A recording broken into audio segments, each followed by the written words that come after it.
Hey guys, it's Avenger. Welcome back to the channel, and we can rejoice because the first A2A Accu-Sim aircraft for MSFS is here. The Comanche, the PA-24-250 Comanche. And oh boy, is this an exciting prospect because it's A2A, and we love A2A, they do great stuff. Now, the Comanche, of course, is a single-engine, low-wing or metal monocoque aeroplane with trike gear, which is retractable, 4 to 6 seats. It was first flew 1956, May 24th. And it was built alongside the PA-30 and 39 Twin Comanches, and it was the core of their lineup until the production lines for both aircraft got destroyed in the 1972 Lock Haven flood. Cool piece of trivia. 4,857 have been built, and it's originally flew with a 180 horsepower engine, the final version, of course, having the 250 horsepower Lycoming 0540, which is a great little engine for the plane. Now, we did have the 260 version as well as the original 180, and there was a 300, 380, and a 400, which is crazy 400 horsepower, horizontally opposed, 8-cylinder Lycoming IO720. That must have been a serious dragon. Either way, the 250, being one of the more common models, had a speed of roughly 155, 160 knots, with a range of ballparking here about 1,000 nautical miles. And she has a takeoff range about maybe 1,600 feet, about 1,200 feet for landing. So pretty good operational aircraft with good performance. Now, A2A's version is about $49.99 on their website, which you can get it from. And it comes, of course, with the brand new external aerodynamics engine built with Accusim 2.0, Merlin technology. Cool names, good start. Remarkable performance accuracy, because it's based on A2A's own Comanche. We have lots of glossy terms, of course, like unparalleled aircraft feel, handling characteristics, and trim behavior. We do actually, though, have a physics-based per-cylinder simulation of the the O450, 550. I speak English eventually. We have dynamic ground physics with true weight on wheel simulation, tire side loading. We have advanced turbulence, sophisticated airframe vibration physics. Everything you'd expect of Accusim. I won't list everything. There is a ton. We'll look through it all in the sim. But let's do just about that. And of course, the weather is decided it's late. So wait for that to start up properly so we can set the time back. Because the sim always keeps changing the time on me. No matter what I do, it constantly changes the time. So let's slow down our camera here. And it's left in the state you previously had it. So mine has currently got all its tie downs and things off. Let's go put this back on first. I'll show you how to do that. It's down here, the tablet. Let's pop that open so we don't get any misting. So, of course, it loads up. We've got the main page. We have flight information with all of our wind directions, pressures, visibilities, aircraft comfort. We have checklists, emergency procedures. Controls give us things like parking brake, wheel chocks, tie downs, control locks, pitot cover. We'll open the cabin door, we'll open the baggage door. Why not? Leave all these things off. And we can tow the aircraft by clicking this, and then using your flight controls to actually move the aircraft. Obviously the brakes are on and the chocks are in, so it's not going to do it, but your flight controls move the aircraft, which is super cool. So let's go back outside and take that look around. Obviously superb detailing as we'd expect from A2A. Let's slow the camera down a bit more. And too much. There we go. Even the tie downs are lovely detail. Gorgeous modelling of this aircraft. Even down to the interior of the bays for the gear. Everything looks and feels just right. Texture is nice. I like it. But they've not gone excessive. It's exactly what you'd want from the aircraft. It looks realistic. It looks good. And of course, you've got a bunch of different optional extras for the aircraft as well. I like things like a bit of paint chipping around various hatches and latches, because it's realistic. It's what you see on aircraft. Things that get used a lot, you'll see wear and tear. Like around there as well, you'll see it. You'll see nicking from chips and stones and bits of hits of stuff. There's dirt. It's lived in. Right, let's hop back inside and let's configure this aircraft for doing something, shall we? Let's take a look at our fuel payload. Obviously, we can select our passengers, and that changes our weight. I have my K9 companion, of course, but we have real people in the back. Average lady and preppy guy. Fair enough. Wait, we have life vests? That's cool. We have life vests. So in case we're flying over water. Obviously, gust locks, etc., etc. Those go back in the pouch for not being used. And baggage, which you can put in there. You can even load the baggage. It's kind of cool. Maintenance lets us do things like turning off the tip tanks. Stabilated tips if we want them. Wing gap seals, wing root fairings, slipper fairings, soundproofing, and the gear fairing lobe.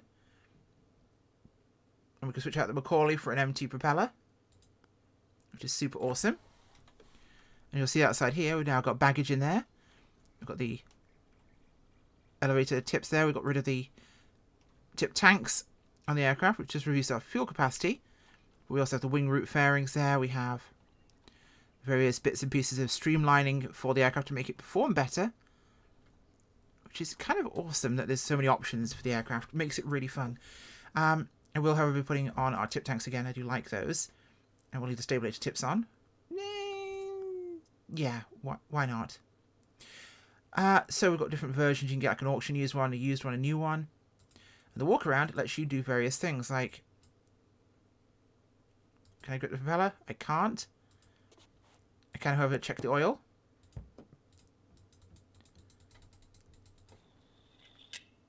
Yeah, that's pretty good. We've got just short of 9. Let's put that back in. Oil's good. Open the fuel tank.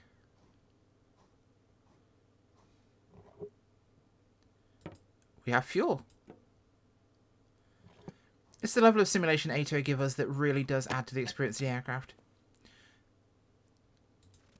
Let's take the chocks out. Do the same there, of course. Move the chocks. Of course, we'll move the tie downs as well. The lights. Got the fuel tank there for the tip tanks. We can check our control surfaces deflect. Because if we have baggage, we can actually load and unload it by clicking on it, and you can actually reload it again. Where's the tablet? Oh yeah, there we go. See? Open that. And we can load up baggage. Probably too much, but we'll check that later.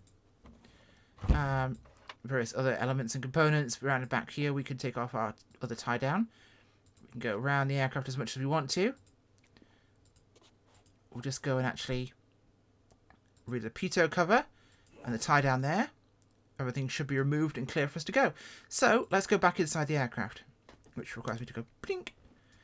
Now, if we go back to our controls page, we'll notice parking brakes on, cabin doors open. We'll, you know, obviously you've got a latch there, so you unlatch it and then you hit the handle behind the dog and then latch the door and it stays closed. Awesome. So, batteries on, which is, of course, down here. Because our fuel pump's there.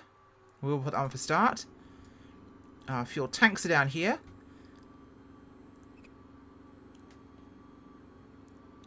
So, I think we're on... Yes, right main. There we go. Excellent. So that is set where we want it. That's our emergency landing gear lever. We obviously have control over our radio stack. We can go for no GPS, just manual radios. We can go for a 430 with some manual radios, 530, the full stack, a 750, or the NXI 750, or the, yeah. I'll be running these for now. Obviously, we have different various modes, autopilot modes we could use here as a passive system to give us some extra function, which is nice if we want it. We can put the aircraft up on jacks so we can pull the gear up. Like this.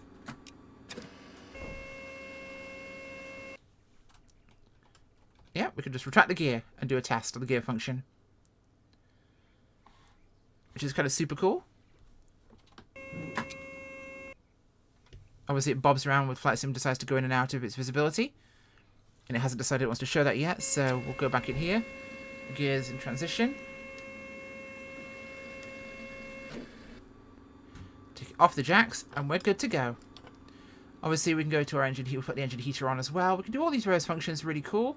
I love how this works. It's really fantastic. go, avionics are on. So that's about as much as we need the tablet for now. Although I will check my payload. CG's kind of aft, so we've got a lot of baggage here. We'll drop that down to... yeah, £50 seems much more reasonable. CG is slightly more normal. We'll go with that. So we'll update the digital engine monitor there for that, and we'll push that way. Awesome sauce. So, what? Sure. Okay, I'm going to ignore you because you're weird. Of course, we have an ADF there. Alright, let's get the engine primed.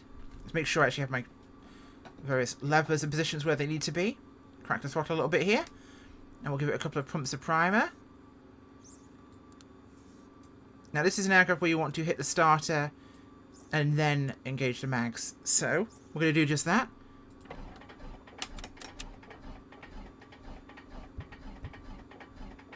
Is it engaging for me? Give it a bit of throttle. There we go. And she starts. Nicely done. Everything works out eventually. Okay. It's misting up in here, that's for sure.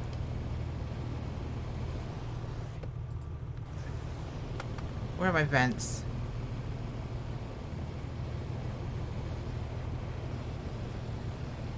Steam up inside his aircraft, definitely. Have I actually opened that or has I closed that? There we go. Wide open. This should close up our windows any minute.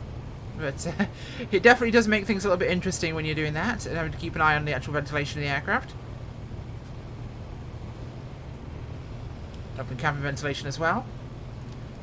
And that should start clearing things up for us. But basically, right now we need to make sure our parking brake is disengaged, which it now is. We'll leave this open for the time being just so it kind of clears things for us. But that's got quite misty inside. Visors, of course, up here. I realize I'm spending a lot of time inside this aircraft, but there is so much to show you inside this aircraft because it's being A2A that it's really cool to be able to actually play with and show you. Windows are already starting to clear, which is nice. Let's get this thing moving, shall we? Of course, our vents there can be manoeuvred. Front of floodlights. It's actually changed to nighttime here briefly.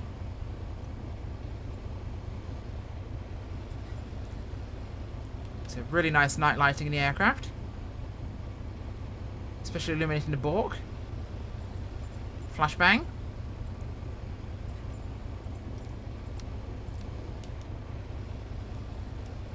And that's clearing up for us. Okay, so we have no GPS position apparently, which is quite odd. Autopilot there, avionics master there. Turn off the fuel pump. Let's put our headphones in, shall we? Makes it a little bit quieter for us. Okay, let's get ourselves taxiing here. Got my head switched on.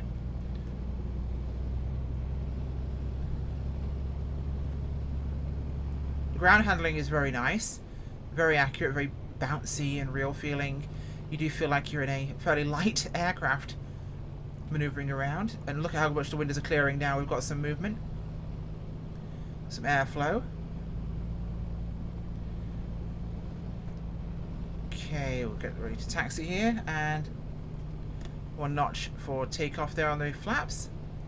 Windows are basically clear now. See, a little bit of movement, and it's the airflow has cleared everything up for us. A2A, gotta love it, right? Side window closed. Line up here. Say hello to the Avangel hangar over there. Okay, advance the throttle. You feel the bang and clunks of the aircraft. It really does feel alive. Oil temp's a bit low. Pushing things a tad here. Oh, losing pressure.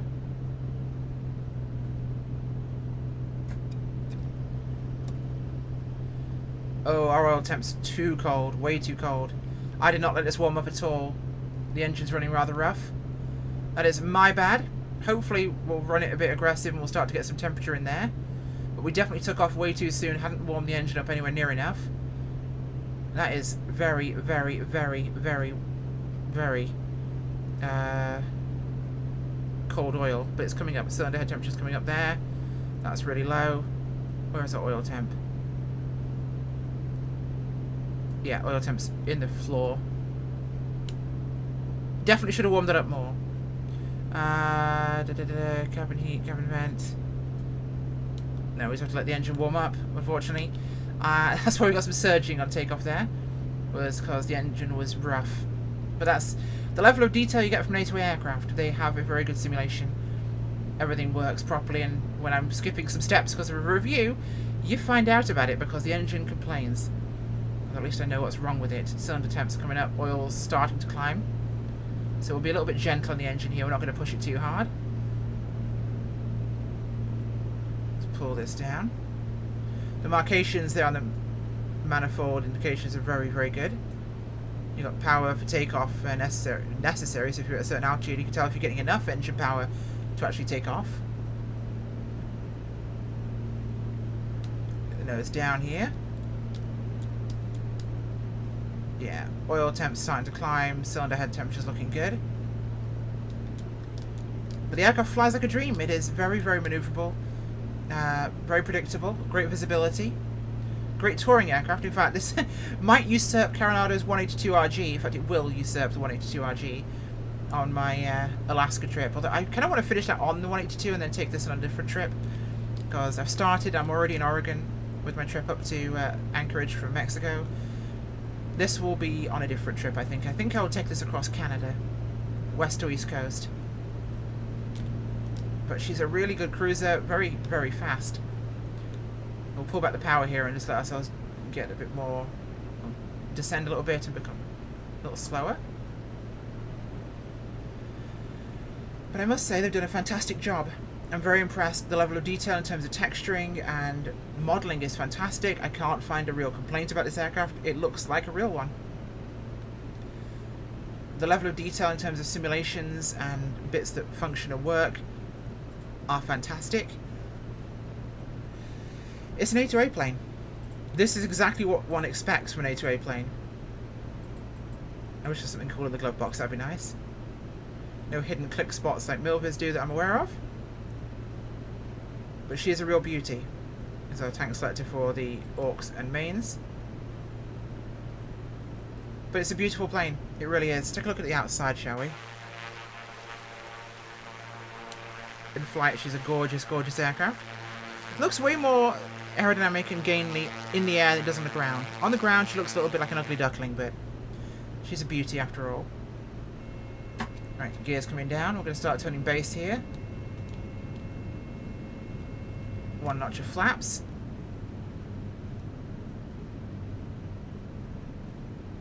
Okay, we're looking good.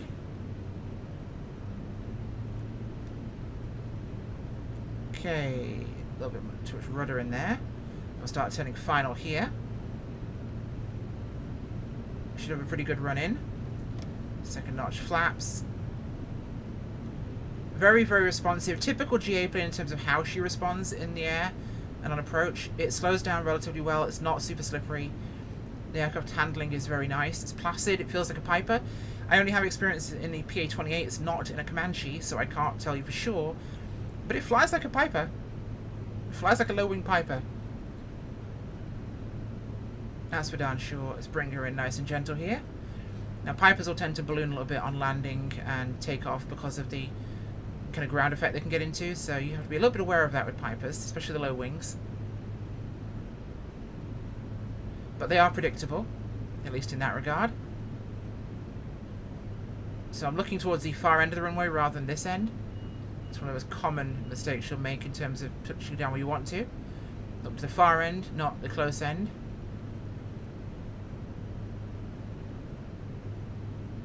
And then I'm going to just bring her more central. A little bit of a dip there, didn't want to do that.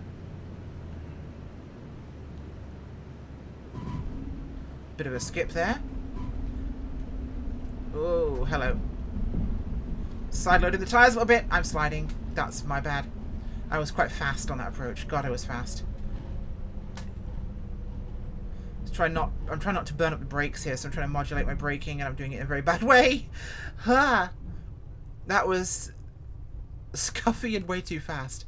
This is what happens when I do a review. I end up talking to you guys so much that I don't look at the things I should be looking at. Try and turn it on the nose wheel rather than differential braking or flat spotting a tyre, because if they've got side loading and things in here, I'm afraid I'll flat spot one of these tyres. So I don't want to rely on turning on a brake. But I came in way too fast there. I was too focused on talking about touchdown points and the approach angle. I touched on the numbers or just after them, but we came in quick. Like, boy, were we fast. That was a Ryanair's behind you and they want to land next sort of landing. But you hear the chirp of the tyres hitting the runway, and yeah, I could almost feel the brake pads heating up and burning as I was doing the trying to modulate my braking there as I sashayed down the runway like an episode of RuPaul's Drag Race. Dear God. I always scuff the aircraft I like, that's the thing. I can review aircraft I don't really like, and I do a perfect landing. I review something I absolutely love, and I think is fantastic, and I can't really find a fault with. Even with the level of complexity of the systems in this aircraft, the performance is fantastic. I'm not seeing really any performance impact on it at all. They've done a great job. It's an A2A plane, go and buy it. What are you waiting for? Let's go buy the plane. This is $50 I'm very glad I spent, and I can't wait for anything else they produce. Because if they can knock this out in MSFS, give me the rest of your fleet. Give me the B-17. If A2A somehow watch this, I know you've got plans for your next aircraft, but B-17 when? So let's open that, because it's starting to fog up in here already.